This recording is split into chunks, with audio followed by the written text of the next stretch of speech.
Hi കൂട്ടുകാരെ. അപ്പോൾ നമ്മുടെ ക്രിസ്മസ് ഒക്കെ വരാൻ പോവല്ലേ. അപ്പോൾ ക്രിസ്മസ് ഒക്കെ വരുന്നതിന് മുമ്പ് വരെ ഞങ്ങൾ ഒരു കേക്ക് തയ്യാറാക്കാന്ന് വിചാരിച്ചു. വളരെ സിമ്പിൾ ആയിട്ടുള്ള ഒരു കേക്കാണ്. അപ്പോൾ എല്ലാവരും ഒന്ന് ട്രൈ ചെയ്ത് നോക്കുക.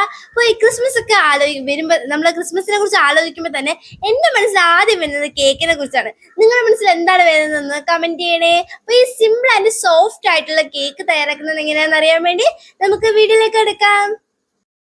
അതിനാണ് ഇവിടെ ആദ്യം തന്നെ എടുത്തിരിക്കുന്നത് 1/4 കപ്പ് കോൺഫ്ലവറും 1/2 കപ്പ് ഗോതമ്പ് മാവുമാണ്. അത് നമുക്കൊന്ന് അരിച്ചെടുക്കാം. അതിന്റെ കട്ടുകളൊക്കെ ഒന്ന് മാറ്റിയെടുക്കാം. അപ്പോൾ കോൺഫ്ലവറും ഗോതമ്പും ഞാൻ അരിച്ചെടുക്കുന്നുണ്ട്. അതിനുശേഷം നമ്മൾ ഇതിലേക്ക് ചേർക്കാൻ പോകുന്നത് ബേക്കിംഗ് സോഡയും ബേക്കിംഗ് പൗഡറും ആണ്. അപ്പോൾ അത് ഞാൻ അരിച്ചിട്ടാണ് ഇടുന്നത്. അതിൽ നമുക്ക് തരി കാണാൻ സാധ്യതയുണ്ട്, അതുകൊണ്ട് അതും അരിച്ചിട്ടിട്ടു. വീഡിയോക്ക് ലൈക്ക് ഒരുപാട് കുറവാണ്, നിങ്ങളൊന്ന് ലൈക്ക് ചെയ്യണേ. അപ്പൊ നമ്മൾ സോഡാപ്പൊടിയും കൂടി ഒന്ന് അരിച്ചെടുക്കുന്നുണ്ട്.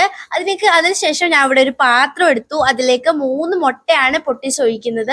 അപ്പൊ നിങ്ങൾക്ക് ഗോതമ്പ് മാവിന് പകരം മൈദാമാവ് ചേർക്കാവുന്നതാണ്, അത് ഓപ്ഷണൽ ആണ്. അപ്പൊ നമ്മുടെ ഗോതമ്പ് മാവ് ആകുമ്പോൾ കുറച്ച് ഹെൽത്തി ആയിരിക്കും. അത് നമ്മളതൊരു മിക്സി ജാറിലേക്ക് മാറ്റുന്നുണ്ട്. അതിന് നമ്മൾ എടുത്തിരിക്കുന്നത് 5 രൂപയുടെ 3 ബൂസ്റ്റ് ആണ്. അത് നമുക്ക് ഇതിലേക്ക് പൊട്ടിച്ചിട്ട് കൊടുക്കാം. നല്ല ടേസ്റ്റിയും അതുപോലെ തന്നെ നമ്മുടെ സിമ്പിളും ആയിട്ട് നമ്മുടെ വീട്ടിലുള്ള സാധനങ്ങൾ മാത്രം മതി. അധികം നമ്മുടെ ചെലവ് ആവത്തില്ല. അപ്പോൾ ആർക്ക് വേണമെങ്കിലും പെട്ടെന്ന് തയ്യാറാക്കി എടുക്കാൻ പറ്റിയ ഒരു റെസിപ്പിയാണ്. എല്ലാവരും ഒന്ന് ട്രൈ ചെയ്യുക. അടിപൊളി നല്ല ടേസ്റ്റ് ആയിരിക്കും. നിങ്ങൾ എല്ലാവരും എല്ലാ കുട്ടികൾക്കും ഒന്നും ഉണ്ടാക്കി തരും. 3 കവർ ബൂസ്റ്റ് നമ്മൾ ഇതിലേക്ക് പൊട്ടിച്ചിട്ട് കൊടുത്തു. ഇതിലേക്ക് ഞാൻ 1 ഗ്ലാസ് പാല്, ഒരു ചെറിയ ബൗൾ പഞ്ചസാര, പിന്നെ 2 സ്പൂൺ സൺഫ്ലവർ ഓയിൽ, ഇതൊക്കെ ഞാൻ ഇതിലേക്ക് ഇട്ട് കൊടുത്തായിരുന്നു. അത് കാണിക്കാൻ പറ്റിയില്ല, അതിന്റെ വീഡിയോ എൻ്റെ ഡിലീറ്റ് ആയിപ്പോയി. അതൊന്ന് അടിച്ചെടുത്തിട്ടുണ്ട്. ഒരു പാത്രം എടുത്തിട്ടുണ്ട്. അതിലേക്ക് നമ്മളിപ്പോൾ അടിച്ചു വെച്ചിരിക്കുന്നത് നമുക്ക് അതിലേക്ക് ഒഴിച്ചു കൊടുക്കാം. അത് നമ്മൾ അരിച്ചു വെച്ചിരുന്ന മാവ് അതിലേക്ക് ഇട്ട് കൊടുത്തിട്ട് നമുക്കൊന്ന് ബീറ്റ് ചെയ്തെടുക്കാം. നമ്മുടെ കയ്യിൽ വിസ്ക് ഉണ്ടെങ്കിൽ നമുക്ക് സിമ്പിൾ ആയിരിക്കും നമ്മുടെ അതിന്റെ ഒരു പരുവത്തിലാക്കി എടുക്കാൻ. ഞങ്ങളുടെ കയ്യിൽ വിസ്ക് ഉണ്ടായിരുന്നു. അതിന് നമുക്ക് മൊത്തത്തിൽ ഒന്നിട്ട് ബീറ്റ് ചെയ്തെടുക്കാം.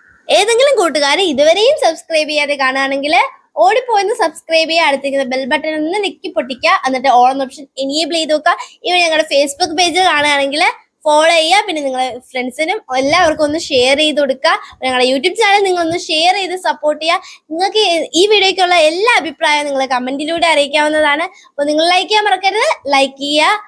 ഇനി നമ്മൾ ഇതിലേക്ക് ചേർത്ത് കൊടുക്കുന്നത് വാനില എസൻസ് ആണ്. നമ്മൾ വാനില എസൻസും കൂടി ചേർത്തിട്ട് നന്നായിട്ട് നമ്മൾ ബീറ്റ് ചെയ്യുക. നമ്മുടെ ഈ ഒരു കേക്കിന്റെ മെയിൻ നമുക്ക് ജോലി എന്ന് പറയുമ്പോൾ ഒന്നേ ഉള്ളൂ, ബീറ്റ് ചെയ്യുക. നല്ല മാവ് ഒന്നും കട്ടി പിടിക്കാതെ നന്നായിട്ട് ബീറ്റ് ചെയ്ത് നമ്മൾ എടുക്കണം. എന്നെ ഒരുപാട് പേര് സപ്പോർട്ട് ചെയ്യുന്നുണ്ട്. ഉമ്മമാര്, ചേച്ചിമാര്, അങ്കിൾമാര്, കുറെ മാമമാര്, അങ്ങനെ കുറെ പേര് എന്നെ സപ്പോർട്ട് ചെയ്യുന്നുണ്ട്. അവർക്കെല്ലാം എന്റെ മനസ്സിൽ നിന്ന് നന്ദി അറിയിക്കുകയാണ്.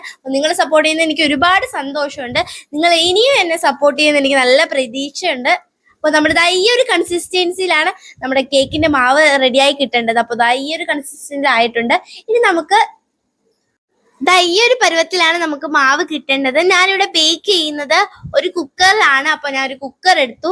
അതിലേക്ക് ഞാൻ കുറച്ച് ഓയിൽ സ്പ്രെഡ് ചെയ്തു. എന്നിട്ട് ഞാൻ ഒരു ഓയിൽ പേപ്പർ തയ്യാറാക്കിയിരുന്നു. അതിന്റെ അടിയിലേക്ക് ഞാൻ വെച്ച് കൊടുക്കുന്നുണ്ട്. എന്നിട്ടും കുറച്ചും കൂടി ഓയിൽ ഒന്ന് സ്പ്രെഡ് ചെയ്യുന്നുണ്ട്.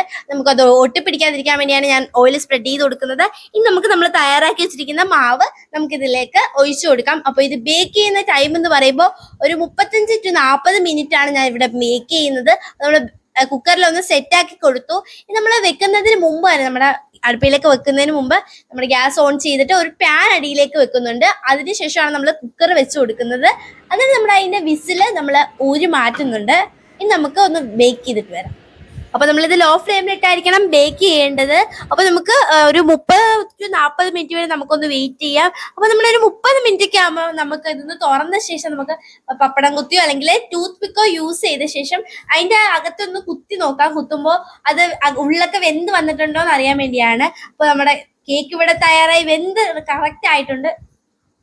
അപ്പൊ കേക്ക് നന്നായിട്ട് പൊങ്ങി വന്നു. അപ്പൊ നമ്മള് കേക്ക് വെന്തു, ഉൾഭാഗമൊക്കെ വെന്തു. ഞാൻ ഒരു പ്ലേറ്റ് എടുത്തു. എന്നിട്ട് നമ്മൾ ഒന്ന് കമഴ്ത്തി എടുക്കുന്നുണ്ട്. അപ്പൊ നമ്മൾ കമഴ്ത്തി എടുത്തപ്പോഴാണ് കറക്റ്റ് സെറ്റ് ആയിട്ട് വന്നിട്ടുണ്ട്. അപ്പോൾ ഇനി നമുക്ക് അതിന്റെ മുകളിലുള്ള നമ്മുടെ ഓയിൽ പേപ്പറില്ലേ അത് നമുക്കൊന്ന് റിമൂവ് ചെയ്യാം. അപ്പൊ നല്ല പെർഫെക്റ്റ് ആൻഡ് ടേസ്റ്റിയും അതുപോലെ തന്നെ നല്ല സ്മൂത്ത് ആയിട്ടുള്ള നമ്മുടെ കേക്ക് ഇവിടെ തയ്യാറാക്കിയിട്ടുണ്ട്.